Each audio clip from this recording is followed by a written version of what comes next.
So welcome to Film Mixologist, and today what I'm going to do is I'm going to do a video about this machine here, which is the blasting cabinet, because this is for me a fundamental tool to what I do, and I've been using blasting cabinets for 10 years more.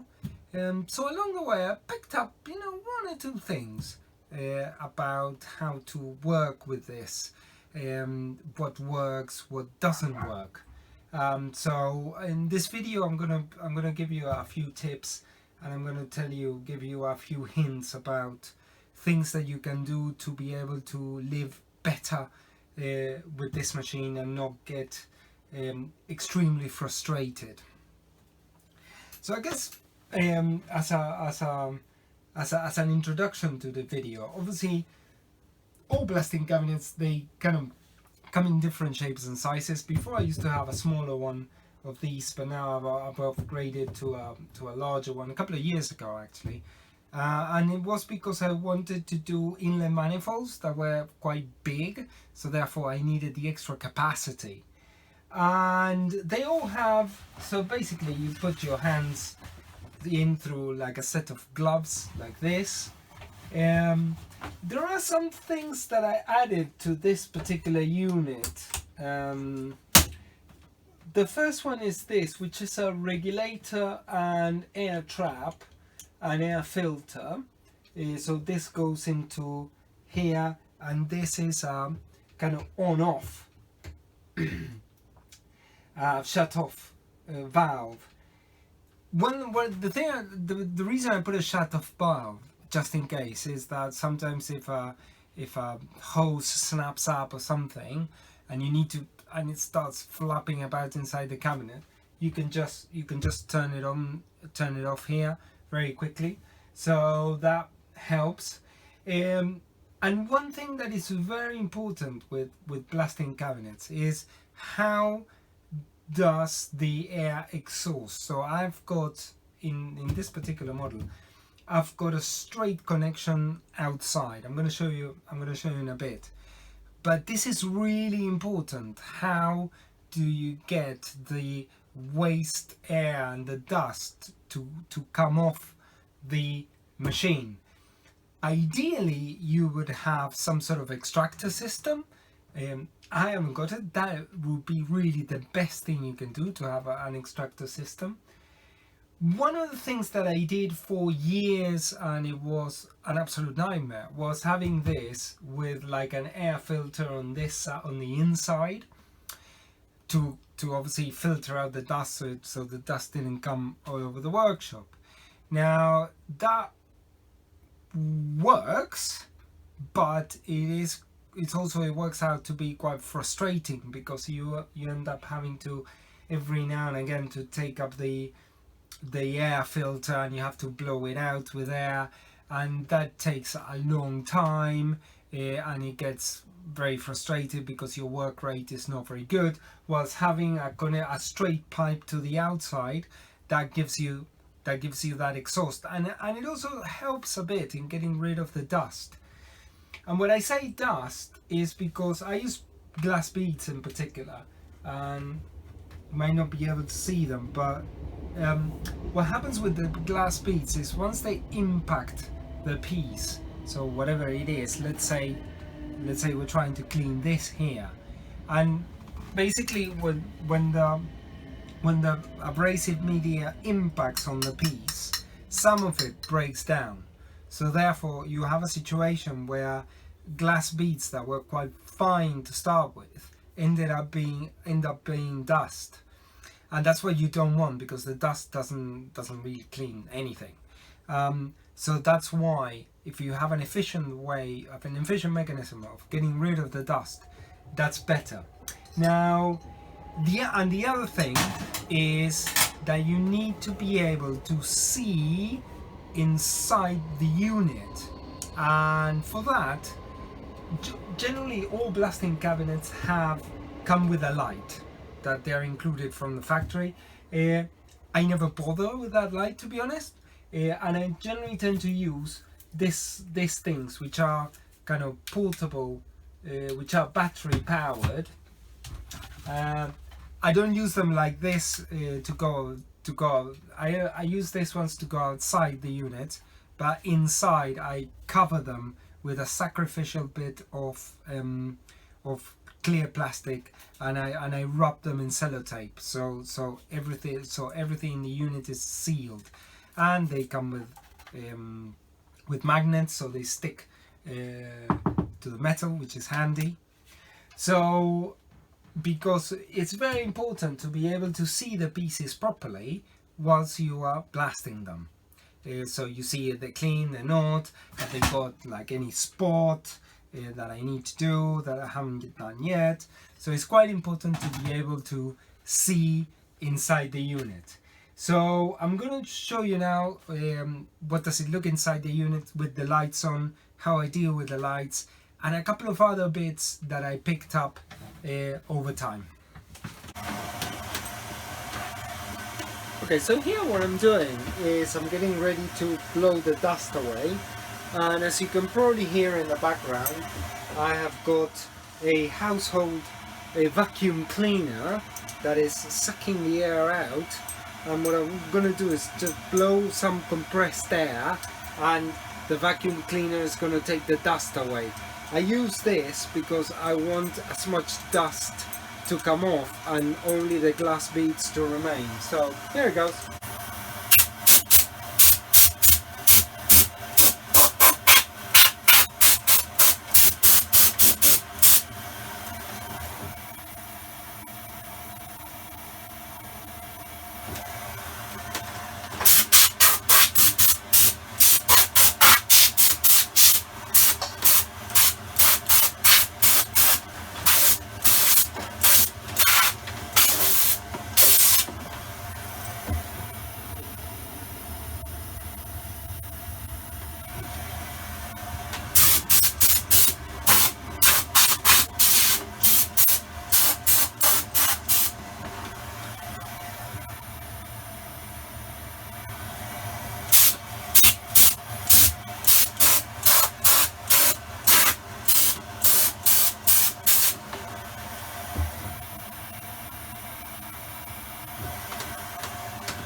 So as you can see, there's a fair amount of dust here, but I think I'm getting rid of most of it.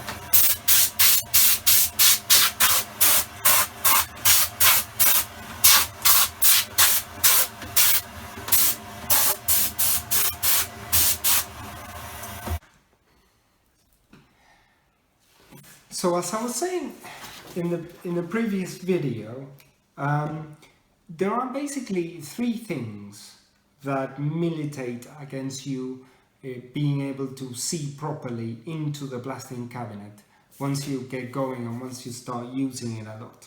So the first one is the covering that you use for the main window into the blasting cabinet, and this is an old one. I have been using it, so hopefully you can see that it's quite opaque, and the reason for this is that all of the glass beads impact on this and basically leave a mark, and you kind of clean this. So therefore, as you start using the tool, this thing becomes opaque. So for comparison, here is a brand new one that I'm going to replace. So you can hopefully be able to see here just how transparent one is and opaque the other one is. What do I use? I use acetate sheets. You don't have to use acetate sheets really. I just use them because they work, but technically any transparent plastic would do. And so once you get that material, you just cut it to the size of the window. And then what I do is I put double-sided tape, as I have now, so I haven't installed it yet, but double-sided tape. So I always leave it on and I take it off just before I install it, so as not to get any dirt and make sure the adhesive material stays on. And now I'm going to show you the other element about being able to see properly inside the blasting cabinet, which is the lights that I use. And I tend to use this sort of lights for a couple of reasons. A, because they're cheap. I would advise people to just buy the cheapest ones you can find, really, because I think they're all made by the same factory and they just put like different labels in there. Again, the good old acetate sheet is used on top of the reflector, in a sense, as a sacrificial material here, sacrificial material. So this can kind of get all manky, the same thing as the top, but the light will be protected. The other thing about lights, which is important, is, as you can probably see here, this light is wrapped around in transparent sellotape. That is because this, due to it's got quite handy, it's got some magnets, and therefore this lives kind of inside the blasting cabinet, and it's a very kind of aggressive media for to have one of these. And I reckon if you had one of these without being completely covered and without a sacrificial bit of material in front of the facing the cabinet, it would last probably for 5 minutes, no more than that, seriously. So let me give you a comparison of the material. What does it look like?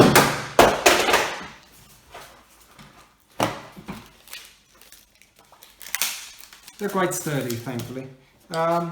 So here is one that was used, and here's a brand new bit of material. So you can see that as you start using it, obviously you've got two factors with lights. That A, the battery degrades, so you need to recharge the battery, and B, even if the battery is fully charged or near fully charged, you're still gonna have problems with it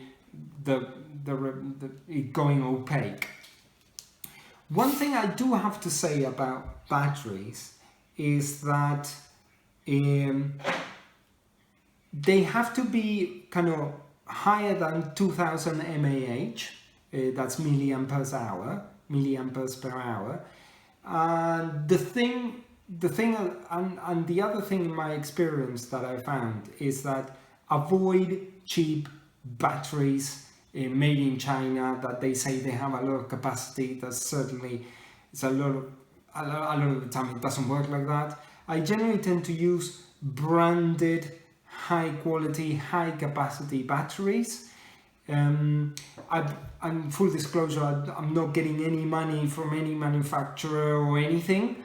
I'm just telling you the stuff that I use that I found that works.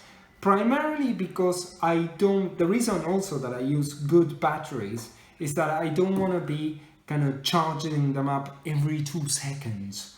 So therefore, that's why I use good quality batteries. So now what I'm going to do is I'm going to kind of finish this off and start putting back all the lights with replacement sheets where needed. And then they'll go back into the blasting cabinet, and hopefully for another round of use. So we'll discuss some other bits about blasting cabinets in a bit.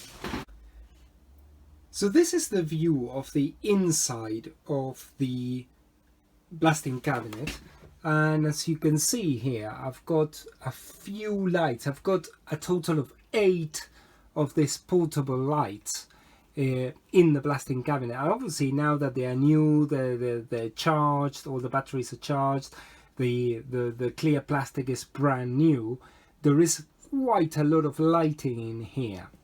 And there are a few other bits that I have. So the first one is this.